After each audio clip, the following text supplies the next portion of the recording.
Thank you to everybody involved in this complex operation. I'd like to wish a safe return back to the UK to all the passengers.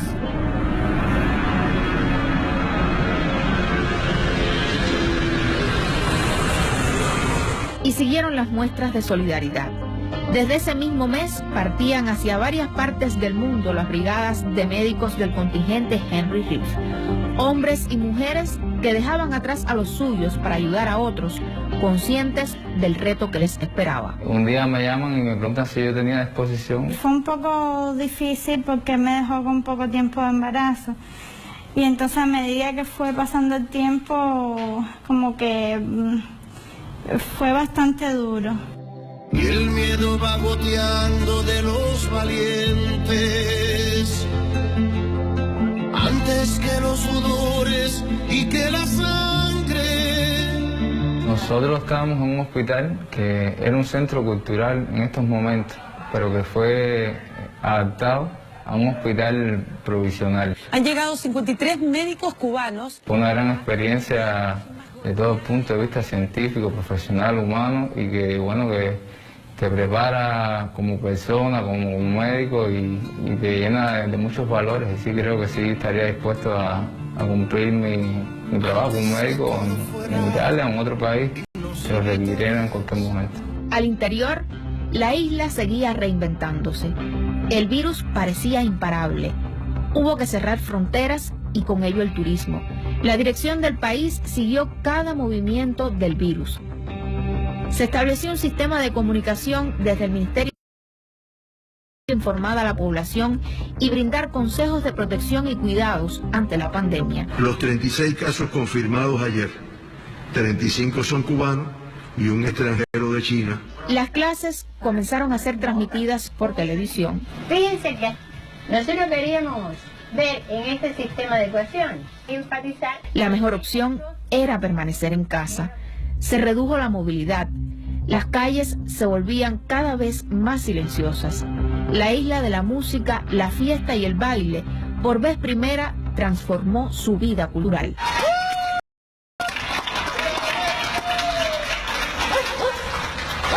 Cada noche el pueblo aplaudía a sus médicos. Aplausos para la comunidad científica y el sistema de salud que redoblaban sus esfuerzos en la batalla por la vida. 22 medicamentos de producción nacional conformaban el protocolo de tratamiento gratuito para cada paciente. Primero se fue identificando qué medicamentos de los que hoy nosotros producimos que puedan utilizarse, que podían ser utilizados en el virus.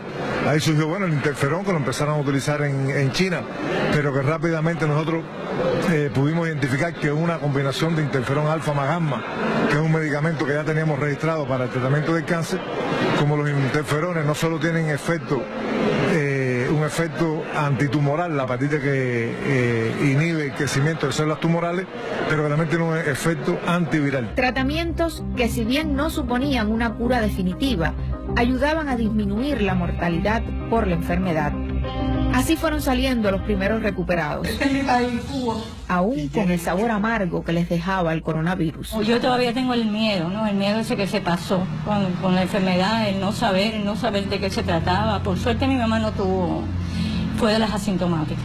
Mi mamá fue de las primeras enfermas, de las primeras asintomáticas. Me imagino que no haya habido muchas en ese momento.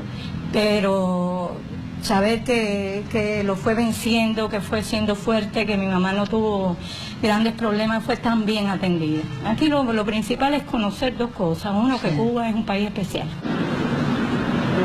Vivir aquí en una enfermedad como esta es lo mejor que nos puede haber pasado a mi mamá y a mí. Resultados del esfuerzo del sistema de salud universal y gratuito de un país bajo constante agresión. El bloqueo significa en este minuto, de manera práctica, la negación a Cuba del acceso a equipos médicos, insumos y tecnologías médicas de procedencia estadounidense o incluso tecnología o equipamiento de terceros países, pero que tengan un componente de 10% de insumos estadounidenses o software o tecnología de ese país. En medio de la situación sanitaria internacional, la Organización Mundial de la Salud pidió a los gobiernos que imponen sanciones coercitivas contra otros países aliviar las presiones para contribuir al enfrentamiento al virus. Estados Unidos, lejos de atender a ese reclamo,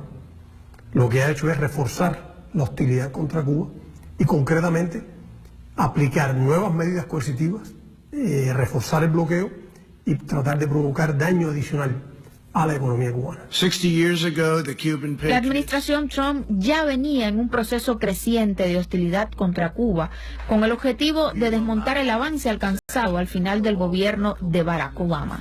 En el periodo de la COVID, llegaron a la conclusión de que era un momento en que había que arreciar las presiones contra nuestro país, que además coincide con un periodo electoral. Y se da esta unión macabra entre los intereses eleccionarios de Trump en la Florida junto con los intereses de los peores sectores retrógrados de la mafia anticubana en los Estados Unidos. Ante la repercusión que iba alcanzando en el mundo la ayuda solidaria de la isla, la Casa Blanca arremetió nuevamente con una serie de campañas que intentaban desacreditar la colaboración médica cubana y presionaron a los gobiernos que la recibían para que la rechazaran. ¿Tú te imaginas en Italia, en Lombardía, en el Piamonte y tal, decir, bueno, que somos esclavos? ¿Qué esclavos de qué? Si fueron ahí a salvar vidas, a ayudar a los médicos italianos que estaban reventados con la COVID. Lo mismo pasa en los países africanos. Hubiera sido distinto en Brasil, en Bolivia, en Ecuador, si los médicos cubanos se hubieran quedado allí. Las acciones de Estados Unidos obstaculizaron también la llegada de ayuda humanitaria y la compra de recursos que podían marcar la diferencia entre la vida y la muerte para los pacientes portadores del virus y para el personal de salud que los atendía. El momento se ha ido volviendo más tenso porque durante este periodo Estados Unidos ha ido incorporando nuevas medidas contra Cuba. Ahora, que el impacto haya tenido más o menos tensión depende ya de cómo funcionó el esfuerzo cubano en la atención médica en combatir la pandemia. Y puede ser que en algunos de los momentos más críticos, cuando más enfermos teníamos, cuando más personas teníamos, por ejemplo, en estado crítico o en estado grave en salas de terapia, era más necesario o era más urgente obtener un equipamiento.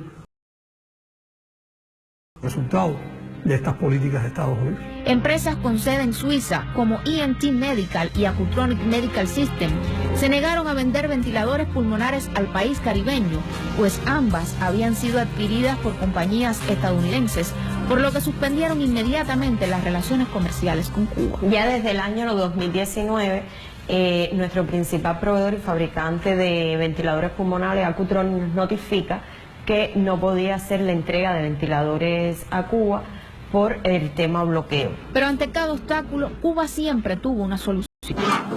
En la fueron diseñados más de 500 ventiladores pulmonares, completamente de producción nacional.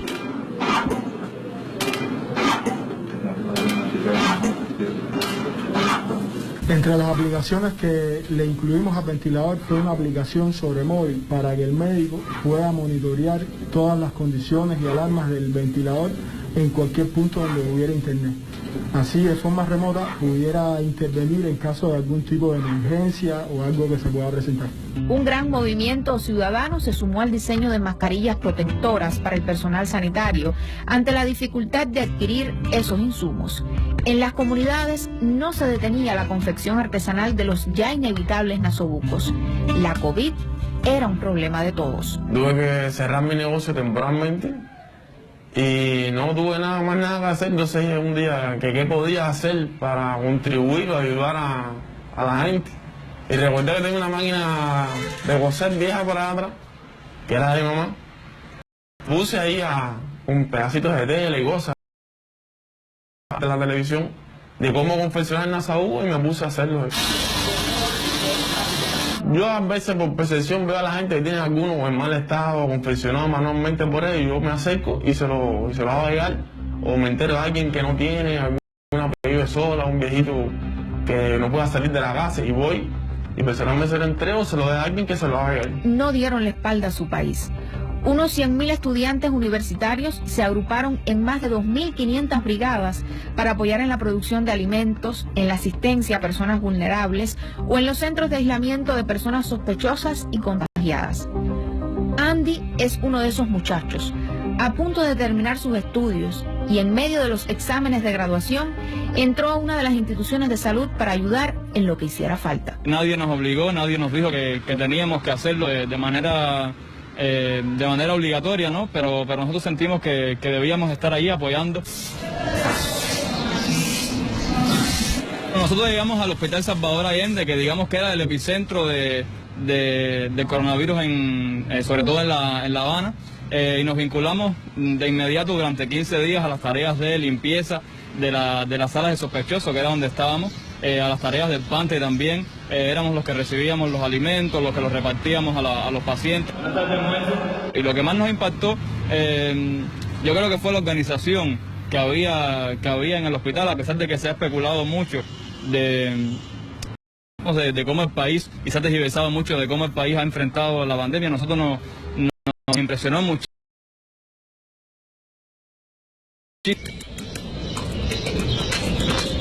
Yo sentía la necesidad, como antes de periodismo, casi periodista,